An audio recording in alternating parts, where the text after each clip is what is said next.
o trabalho interno que ajudou Hitler a chegar ao poder, um enorme acobertamento do momento mais horrível da Guerra do Vietnã e uma arma secreta da Agência Central de Inteligência que poderia te matar sem nunca deixar um rastro. Podem parecer loucuras, mas são apenas algumas das teorias da conspiração mais insanas que se mostraram totalmente verdadeiras, e nós vamos revelar todos os segredos para você. O acobertamento do massacre de Melly. Infelizmente, no que não falta são atrocidades cometidas durante a Guerra do Vietnã, mas há uma tão terrível e tão condenatória para os Estados Unidos que a verdade sobre ela foi intencionalmente escondida do público. O massacre de Melly ocorreu na pequena aldeia vietnamita de Melly em 16 de março de 1968. Naquela manhã, soldados estadunidenses invadiram a vila em uma missão de busca e destruição. Apesar da região onde Melly ficava ser controlada por guerrilheiros do Vietcong, as tropas americanas não encontraram sinal de combatentes inimigos na área, apenas cidadãos. Isso não impediu os soldados dos Estados Unidos de atearem fogo nas cabanas, matando entre 347 e 504 vietnamitas inocentes, incluindo cerca de 50 crianças de menos de 4 anos, e cometendo atos de violência indescritíveis contra as mulheres de Melly, tão deploráveis que nós realmente não podemos contar em detalhes aqui no YouTube.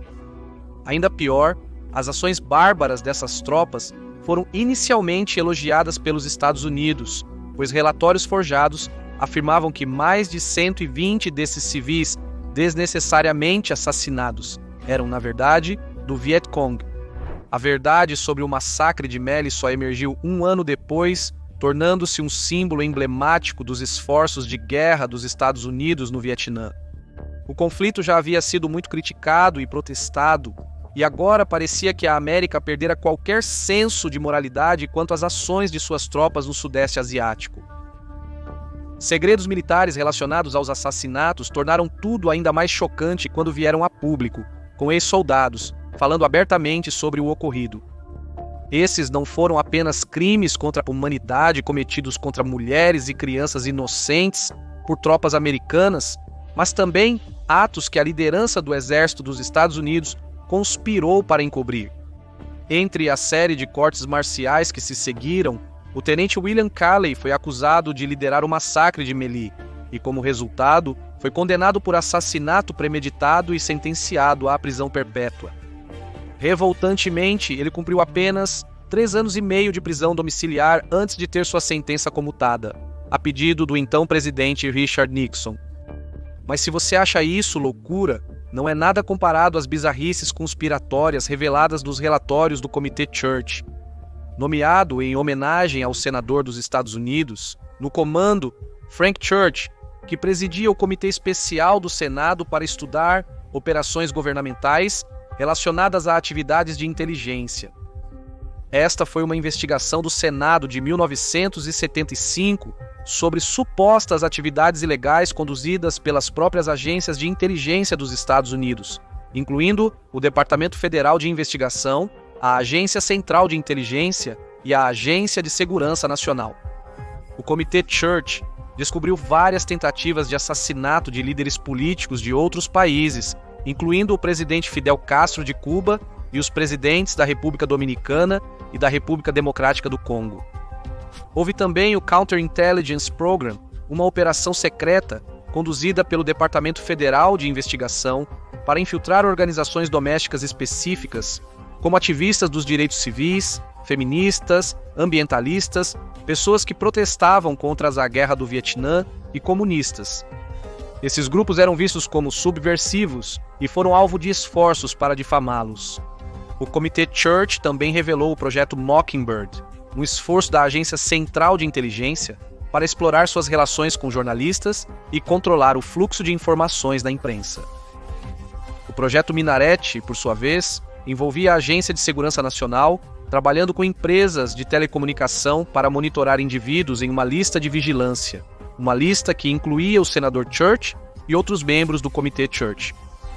E se não fosse pelo trabalho do Comitê Church, o mundo talvez nunca tivesse descoberto os horríveis experimentos realizados pela Agência Central de Inteligência como parte dos projetos MK Ultra e MK Naomi, mas essas nem foram as descobertas mais bizarras do comitê. Continue aí para saber mais sobre a arma secreta da Agência Central de Inteligência. As descobertas feitas pelo Comitê Church, por mais horríveis que tenham sido, levaram a reformas importantes na forma como as agências de inteligência dos Estados Unidos operam. Comitês do Congresso foram designados para supervisionar as futuras atividades do Departamento Federal de Investigação, da Agência Central de Inteligência e da Agência de Segurança Nacional. Notoriamente, o presidente Gerald Ford emitiu a Ordem Executiva 11.905, que proibiu a realização de assassinatos políticos. Vamos voltar para a Europa e explorar o plano sombrio que ajudou a instaurar um dos maiores monstros da história, o incêndio do Reichstag e a ascensão ao poder nazista. Não há como negar que o Partido Nazista assumiu o poder na Alemanha de forma brutal durante o início dos anos 30. Em 27 de fevereiro de 1933, o Reichstag, que abrigava o parlamento da Alemanha, foi completamente incendiado. Os ataques foram inicialmente atribuídos aos comunistas, com o holandês Marinus van der Lubbe sendo usado como bode expiatório. Devido ao fato de van der Lubbe ser comunista, Adolf Hitler, já chanceler na época, usou o incêndio como justificativa para expulsar à força do parlamento qualquer político de esquerda ou comunista. Ele também os prendeu, garantindo que não pudessem se opor ao Partido Nazista nas eleições realizadas um mês depois, em março de 1933. Hitler conseguiu virar a Alemanha contra os comunistas ao declarar que eles representavam uma ameaça de tomada de poder. Isso permitiu que os nazistas conquistassem mais assentos nas eleições e facilitando sua ascensão ao poder no país. Não é exagero concluir que os nazistas foram os responsáveis, especialmente considerando o quanto eles eram inclinados a queimar livros e atacar outras instituições que desafiavam sua ideologia fascista. Operação Gladio. Você acreditaria se te disséssemos que, após o fim da Segunda Guerra Mundial, agentes de resistência armada estavam realizando missões clandestinas em países europeus? E não eram remanescentes do Partido Nazista ou da União Soviética, eram os Estados Unidos. Com o codinome Operação Gladio, essas missões clandestinas foram uma colaboração direta entre o pessoal do que viria a ser a Agência Central de Inteligência, a Organização do Tratado do Atlântico Norte e a União Ocidental. A Operação Gladio focava principalmente em ações de retaguarda.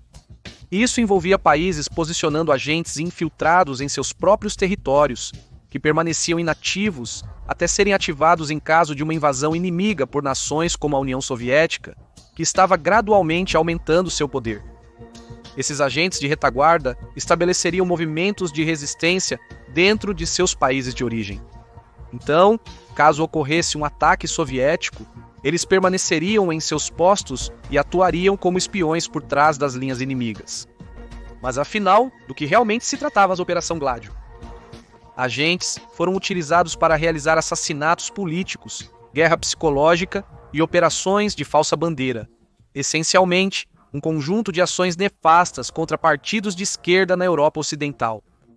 Isso frequentemente envolvia alinhar-se com milícias anticomunistas e grupos terroristas de direita, enquanto a rede de operativos secretos da Operação Gladio capturava, torturava e eliminava qualquer pessoa suspeita de ter inclinações comunistas.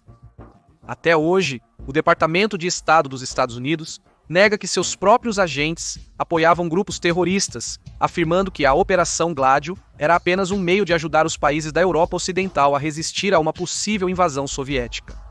Mas a Agência Central de Inteligência interferindo na Europa é uma coisa. E quanto ao Departamento Federal de Investigação matando dezenas de americanos nos bons e velhos Estados Unidos da América?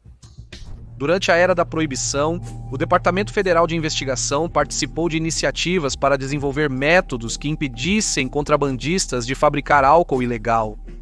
Para isso, eles aumentaram a quantidade de metanol, uma substância tóxica presente no mesmo álcool industrial usado pelos contrabandistas para produzir bebidas alcoólicas. Embora a intenção fosse desencorajar as pessoas de consumir bebidas alcoólicas, esse aumento resultou em milhares de mortes. Por mais de uma década, os Estados Unidos proibiram tanto a venda quanto a produção de bebidas alcoólicas, e as forças federais usaram diversos recursos para combater as tentativas ilegais de burlar essas leis. Speakeasies e redes de contrabando eram os principais alvos das autoridades, assim como o comércio ilegal de bebidas alcoólicas, que se tornara por si só um negócio lucrativo para os sindicatos do crime organizado. Mas assim que uma operação era desmantelada, outra rapidamente surgia para ocupar seu lugar. Para limitar a oferta pública de álcool, autoridades e reguladores federais criaram uma nova estratégia. Como o álcool ilegal era geralmente produzido a partir da destilação de álcoois industriais, os oficiais dos Estados Unidos concluíram que, se fosse legalmente exigido que aditivos tóxicos fossem incluídos nesses produtos, eles poderiam interromper o fornecimento antes do consumo. Então, o Departamento do Tesouro dos Estados Unidos ordenou que as empresas adicionassem quinino, álcool metílico e outros produtos químicos tóxicos ao álcool industrial como medida de dissuasão, uma medida que não funcionou. Na véspera de Natal de 1926, 60 pessoas foram internadas no Hospital Bellevue, em Nova York, devido a álcool envenenado. 31 delas morreram nos dias seguintes. Muitos consumiram inadvertidamente metanol, um álcool de força industrial que era legal pela lei federal, mas extremamente tóxico. E isso é apenas um retrato da quantidade impressionante de mortes que ocorreram como resultado do álcool envenenado por esses produtos químicos. Embora seja frequentemente mal interpretado que o Departamento Federal de Investigação deliberadamente envenenou o álcool de consumo, não se pode subestimar as medidas antiéticas às quais o governo federal dos Estados Unidos recorreu para conter o consumo público de álcool e o comércio ilegal de bebidas. Eles podem não ter colocado mercúrio em garrafas de uísque, mas o governo dos Estados Unidos aumentou de fato o nível de produtos químicos tóxicos presentes em álcoois industriais, sabendo muito bem que estes estavam sendo destilados para serem vendidos e consumidos. Falando em coisas incrivelmente perigosas para colocar no seu corpo, já ouviu falar do projeto MK Naomi? O agora infame projeto MK Ultra é frequentemente citado ao se falar de conspirações absurdas, mas seu sucessor frequentemente passa despercebido. O projeto MK Naomi foi uma operação conjunta entre a Agência Central de Inteligência e o Departamento de Defesa dos Estados Unidos que durou quase 2 décadas entre os anos 50 e o final dos anos 60. O objetivo do projeto MK Naomi era conduzir pesquisas sobre guerra química e biológica, especificamente determinar quais substâncias e produtos químicos poderiam ser usados para matar ou incapacitar um alvo, e então desenvolver dispositivos capazes de difundir esses materiais. Enquanto o MK Ultra focava em experimentos de controle mental, o projeto MK Naomi focava em formas de transformar bactérias e vírus em armas, gases para incapacitação, venenos letais e sistemas de entrega que poderiam ser usados para administrá-los. A Divisão de Serviços Técnicos da Agência Central de Inteligência foi encarregada de desenvolver um arsenal completo de materiais letais ou incapacitantes, com o Comando de Operações Especiais do Exército dos Estados Unidos, designado para auxiliar nos testes. Afinal, para que servem os amigos? Talvez, mais notavelmente, o projeto MK Naomi levou à criação de diversas armas que foram modificadas para disparar dardos revestidos com agentes biológicos mortais. Estas eram suficientemente potentes para incapacitar cães de guarda, permitindo que agentes secretos infiltrassem uma área. E então, um agente químico corretivo poderia ser utilizado para reanimar os cães após a saída dos agentes, encobrindo seus rastros. Embora informações oficialmente desclassificadas sobre o projeto MK Naomi sejam difíceis de encontrar, um memorando da Agência Central de Inteligência que propunha o uso de armas biológicas para atingir plantações foi descoberto em 1967 pelo Comitê Church, e temos mais informações sobre o que esse comitê revelou ao mundo que será mostrado em breve. Depois que este memorando foi descoberto, o presidente Richard Nixon foi forçado a proibir o uso militar de armas biológicas em novembro de 1969, e o projeto MK Naomi foi dissolvido. No entanto, apesar das ordens do presidente, em 1970, um cientista dissidente da Agência Central de Inteligência roubou aproximadamente 11 gramas de uma toxina letal de moluscos com a ajuda de pessoal do Comando de Operações Especiais em Fort Detrick, Maryland. A perigosa toxina foi então armazenada em um laboratório controlado pela Agência Central de Inteligência, permanecendo escondida por mais de 5 anos. Mas não são apenas os Estados Unidos que se envolvem em tramas secretas sinistras. Às vezes, são os aliados dos Estados Unidos. Foi o caso no caso Levon. Embora possivelmente não seja tão infame quanto operações clandestinas lideradas pelos Estados Unidos, como Gladio ou outras, o caso Lavon foi igualmente deplorável. Planejado pela inteligência militar de Israel em 1954, sob o codinome aparentemente inofensivo de Operação Susana. Tratou-se de uma operação de falsa bandeira. Durante o verão de 1954, um grupo de egípcios judeus foi recrutado pela inteligência militar de Israel para atacar vários alvos civis no Egito. Esses alvos incluíam empresas de propriedade egípcia, americana e britânica, além de cinemas, bibliotecas e centros educacionais dos Estados Unidos em todo o país. Esses recrutas foram instruídos a plantar bombas nesses estabelecimentos e, com as detonações, os ataques deveriam ser atribuídos a comunistas, à Irmandade Muçulmana, uma organização islâmica sunita no Egito, ou a nacionalistas locais não especificados. A operação começou quando a célula adormecida, composta por 8 judeus egípcios, bombardeou a agência dos Correios em Alexandria.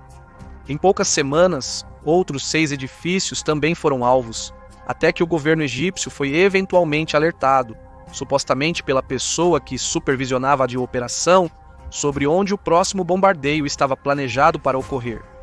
Com essas informações, eles conseguiram agir rapidamente e prender o responsável pela bomba, capturando em seguida toda a célula israelense secreta composta por 11 suspeitos. Embora os atentados não tenham resultado em mortes de civis, 4 dos agentes morreram, 2 deles após serem capturados e outros 2 após serem condenados à execução pelo governo egípcio. 2 foram absolvidos em seu julgamento e os 5 restantes receberam sentenças de prisão que variaram de 7 anos à prisão perpétua. Mas a pergunta que fica nisso tudo é: por quê? Bem, a intenção dessa operação de bandeira falsa fracassada era atribuir a culpa a organizações que se opunham ao líder do Egito, Gamal Abdel Nasser. A expectativa era que o caos subsequente convencesse os governos ocidentais de que o regime de Nasser no Egito era instável, levando essas nações a retirar qualquer apoio financeiro ou militar. Após o fracasso da operação, o ministro da Defesa de Israel, Pinhas Lavon, foi implicado na orquestração dos atentados à bomba e, consequentemente, forçado a renunciar, levando o incidente a ser chamado de caso Lavon. Israel continuou negando publicamente qualquer envolvimento no caso Lavon até o recente ano de 2005. Os agentes egípcios sobreviventes que participaram dos ataques receberam certificados de reconhecimento do então presidente de Israel, Moshe Katsav, o equivalente, para agentes secretos, a uma medalha de participação. Mas essa não é a última peça de dissimulação militar que veremos hoje. Muito pelo contrário, então vamos nos aprofundar na infame operação de encobrimento da Síndrome da Guerra do Golfo. Após o fim da Guerra do Golfo, entre 1990 e 1991, um número preocupante de veteranos que lutaram no conflito relatou o desenvolvimento de sintomas incomuns após retornarem para casa. Relatos surgiram de veteranos da Guerra do Golfo nos Estados Unidos, Canadá, Áustria e Dinamarca. Mas, para aqueles que retornaram ao Reino Unido e sofreram com essa estranha síndrome da Guerra do Golfo, os problemas de saúde que relataram seriam silenciados de maneira suspeita. Em todos os casos relatados, soldados que antes eram saudáveis e estavam em boa forma física pareciam de repente desenvolver uma lista de doenças e sintomas incomuns. Esses sintomas variavam desde fadiga crônica, hipertensão, dores musculares, problemas cognitivos, falta de coordenação, surtos de erupções cutâneas e outras condições de pele, diarreia, até sintomas relacionados ao transtorno de estresse pós-traumático. O que tornava isso tão incomum em comparação com as doenças sofridas por veteranos de guerras anteriores era que parecia haver uma taxa muito maior de sintomas, além de uma intensidade muito maior entre aqueles que lutaram na Guerra do Golfo. A principal causa atribuída a isso foi a exposição a quantidades subletais de agentes de guerra química, especialmente gás nervoso, além da inalação de fumaça proveniente de incêndios em poços de petróleo, exposição a pesticidas e urânio empobrecido. No Reino Unido, diversas avaliações dos veteranos afetados foram realizadas para determinar se havia alguma ligação entre aqueles que apresentavam esses sintomas. No entanto, o King's College de Londres não conseguiu identificar qualquer causalidade comum entre os afetados. Enquanto isso, outros países, como os Estados Unidos, foram mais rápidos em reconhecer a existência dessa síndrome da Guerra do Golfo. O Ministério da Defesa do Reino Unido negou veementemente a existência de tal condição, apesar das evidências avassaladoras entre os veteranos da Guerra do Golfo. Eles eventualmente cederam em 2005, e pesquisas subsequentes realizadas em 2009 confirmaram ainda mais que os veteranos da Guerra do Golfo tinham maior probabilidade de relatar sintomas em comparação com outros veteranos. Eles também tinham o dobro de chance de sofrer de transtorno de estresse pós-traumático e relataram uma qualidade de vida inferior após o serviço militar. Porém, até recentemente, em 2010, a grande maioria dos veteranos britânicos da Guerra do Golfo não havia recebido qualquer forma de compensação de seu governo, e pedidos de pensões de guerra foram negados àqueles que serviram na Guerra do Golfo e relataram estar sofrendo com a síndrome da Guerra do Golfo. Às vezes, governos conspiram para prejudicar grandes grupos de pessoas. Outras vezes, é apenas um cara muito azarado. Bem-vindo ao caso Dreyfus. O caso Dreyfus aconteceu na França entre o final do século XIX e o início do século XX. Ele girava em torno de Alfred Dreyfus, um capitão de artilharia do exército francês. Em 1894, após a descoberta de uma carta incriminadora que parecia ser uma prova contundente, Dreyfus foi acusado de vender segredos militares franceses para a Alemanha e foi condenado por traição. Injustamente condenado. Trabalhando na embaixada alemã em Paris, um espião francês chamado Major Hubert Joseph Henry descobriu uma carta parcialmente rasgada em uma lixeira. A caligrafia usada na carta parecia com a de Dreyfus, levando a uma prisão e acusação controversas contra o homem. O público rapidamente acreditou nas acusações feitas contra Dreyfus, em grande parte porque ele era judeu. Grupos antissemitas na França amplificaram a ideia de sua culpa, especialmente o jornal La Libre Parole, que alegava que Dreyfus simbolizava a deslealdade dos judeus franceses. Dreyfus foi submetido a uma corte marcial e sentenciado à prisão perpétua na Ilha do Diabo, localizada na costa da Guiana Francesa.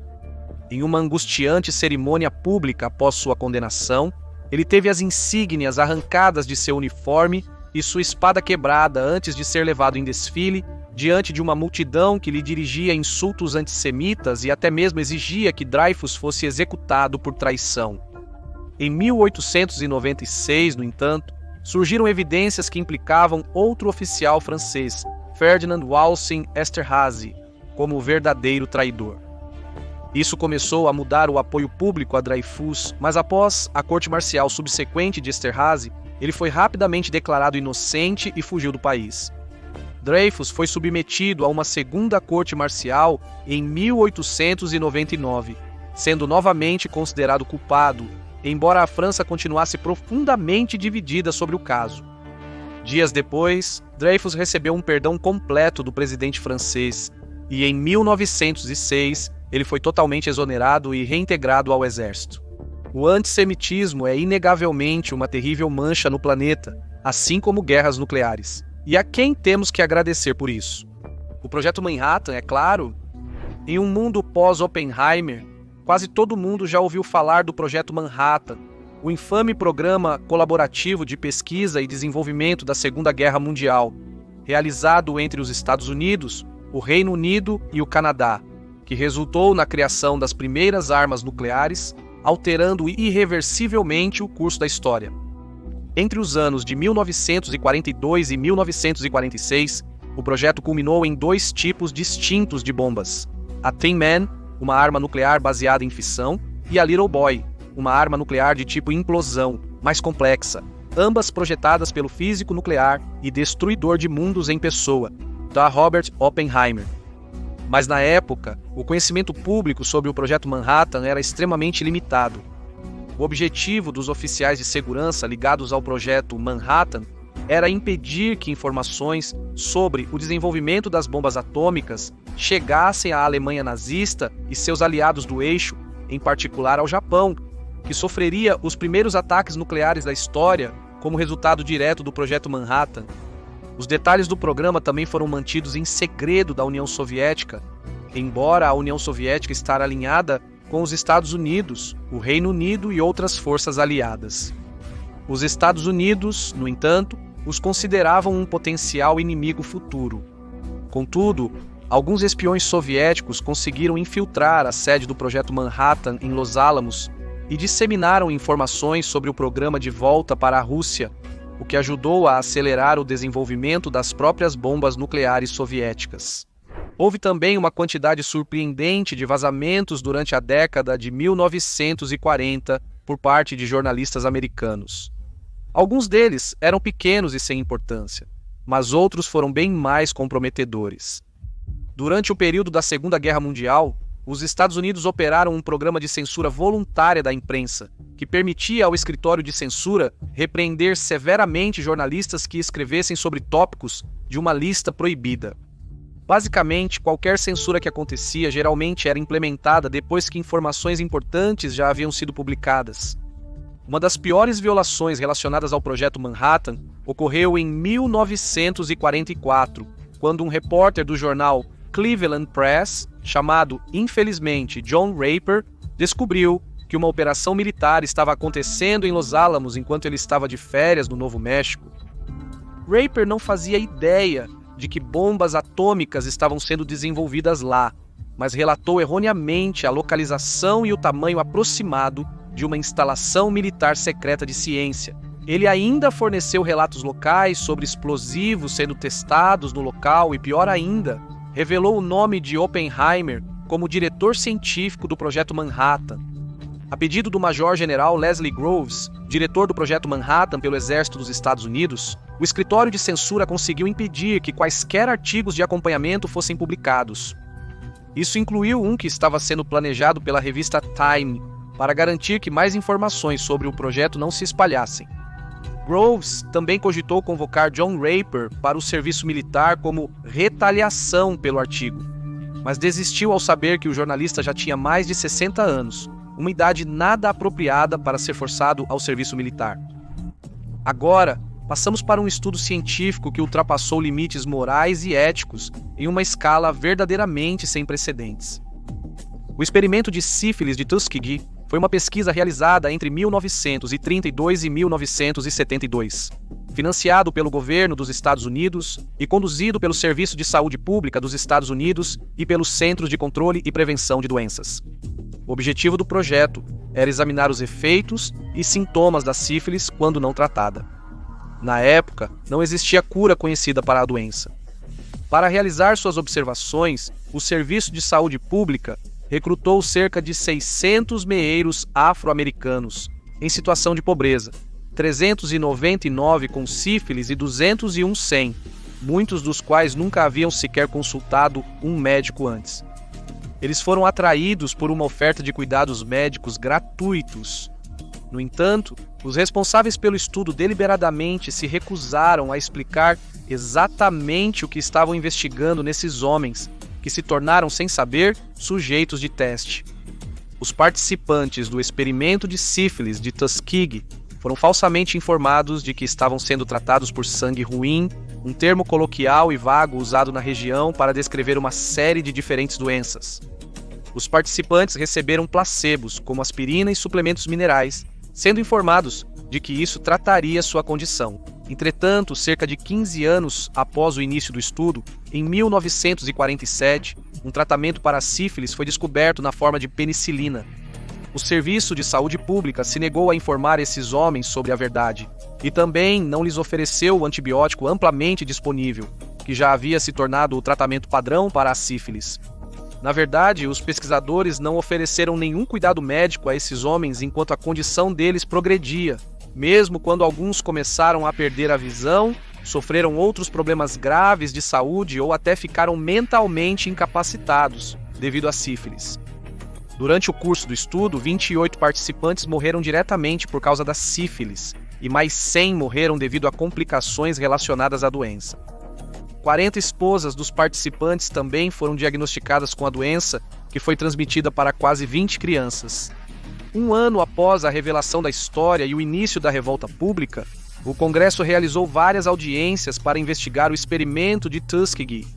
Em 1974, os participantes sobreviventes do estudo antiético, junto com as famílias daqueles que haviam falecido, receberam uma indenização de 10 milhões de dólares, e novas diretrizes foram implementadas para proteger sujeitos humanos em estudos futuros. E essa foi a última vez que os Estados Unidos se envolveram em um encobrimento sinistro. Ok, nós mentimos, essa frase foi por si só um encobrimento. Precisamos justificar de algum jeito esses cheques secretos do governo americano. Acrescentando mais um escândalo político à lista, o caso Irã-Contras envolveu o Conselho de Segurança Nacional do CENTE em acordos secretos de armas, sem o conhecimento ou aprovação do Congresso. Na verdade, essas transações foram expressamente proibidas pelo Congresso e violavam as próprias políticas do governo.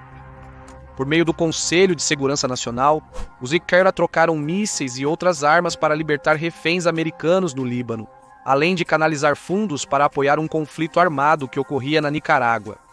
O caso Irã-Contras foi tão controverso que até ameaçou derrubar o presidente dos Estados Unidos na época, Ronald Reagan.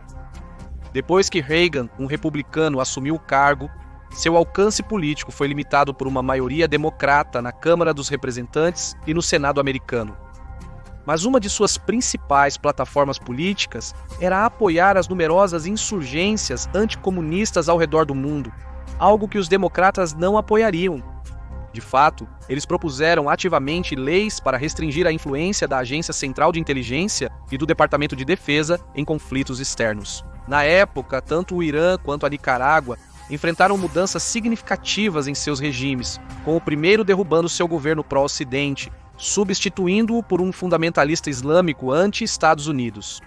Enquanto isso, o último estava sob controle do governo sandinista de esquerda, que Reagan e sua administração temiam que permitiria a propagação do comunismo na América Central. Então, sem a aprovação do Congresso, os Estados Unidos ofereceram apoio financeiro e militar aos Contras, forças que tentavam derrubar o governo de esquerda da Nicarágua. Eles tentaram utilizar uma estratégia similar no Irã. Porém, a situação se agravou com a crise dos reféns no Irã, na qual terroristas xiitas apoiados pelos iranianos sequestraram diplomatas e contratados privados americanos. Para garantir a libertação dos reféns, o Conselho de Segurança Nacional fez um acordo de armas com o Irã, com planos de também canalizar os fundos desse acordo para os contras da Nicarágua. Essas atividades ilegais de comércio de armas foram descobertas em novembro de 1986, quando um avião transportando suprimentos para os contras foi abatido pelos sandinistas e o piloto foi capturado. Naturalmente, isso veio a público nos Estados Unidos e causou grande alvoroço. Mas quando falamos em bizarrice, isso não chega aos pés do que houve na Operação Midnight Climax. Embora o nome MK-Ultra seja infame, o codinome da Operação Midnight Climax costuma ser esquecido. Este foi um subprojeto do MK-Ultra, especificamente seu programa de pesquisa de controle da mente, que começou nos anos 50. O homem encarregado era Sidney Gottlieb, um químico da Agência Central de Inteligência e mestre espião que tinha permissão para testar ácido lisérgico dietilamida, comumente conhecido como ácido lisérgico dietilamida em civis, sem consentimento. Gottlieb também era o cientista desonesto da Agência Central de Inteligência, mencionado anteriormente, que roubou todo o veneno de mariscos. Sim, isso vai ser relevante depois. Enfim, voltando ao Midnight Climax, a Agência Central de Inteligência pagou acompanhantes para levar clientes a casas seguras, onde eram administradas perigosas substâncias sem seu conhecimento, sendo observados por trás de vidro unidirecional. Os participantes eram pressionados a revelar segredos, recebiam mensagens subliminares para realizar ações involuntárias, incluindo verificar se, sob efeito do ácido lisérgico dietilamida, poderiam ser convencidos a cometer assaltos, roubos e até assassinatos. O objetivo era a Agência Central de Inteligência determinar se a lavagem cerebral era possível e como controlar as mentes dos espiões inimigos. Eles também queriam testar se o ácido lisérgico dietilamida poderia ser usado durante interrogatórios e combinaram a droga com isolamento intenso, dosando os sujeitos e depois mantendo-os confinados e sozinhos por meses a fio. Com pouca comida ou água, centenas de agentes federais e cientistas participaram desses experimentos antiéticos em pessoas inocentes antes da Operação Midnight Climax, e do encerramento do MK-Ultra nos anos 60. Mas nós sabemos o que todos vocês estavam esperando, aquela arma secreta insana da Agência Central de Inteligência. Uma das descobertas mais notórias do Comitê Church foi a arma de ataque cardíaco da Agência Central de Inteligência. Esta arma secreta não era apenas um conceito, era muito real e usada em vários assassinatos. Funcionava disparando um pequeno dardo envenenado com toxina de marisco congelada. Me pergunto como eles conseguiram isso. E isso então provocaria um ataque cardíaco em seu alvo. Os dardos poderiam facilmente perfurar a roupa, sendo quase imperceptíveis para o alvo, deixando apenas um pequeno ponto vermelho na pele. Os dardos se desintegrariam ao entrar no corpo do alvo, deixando poucos vestígios e permitindo que o veneno entrasse na corrente sanguínea rapidamente, causando um ataque cardíaco fatal. Após a morte, o veneno se desnatura rapidamente, tornando a detecção em autópsia praticamente impossível e fazendo com que a morte seja atribuída a causas naturais. A existência desta arma quase fictícia foi revelada durante as investigações do Comitê Church e foi verificada por depoimentos ao Congresso sobre as muitas atividades de espionagem descontroladas da Agência Central de Inteligência. Há até fotos do próprio senador Church segurando a notória arma de ataque cardíaco. Agora confira, dentro do terrível quarto do sono da Agência Central de Inteligência, ou assista a este outro vídeo.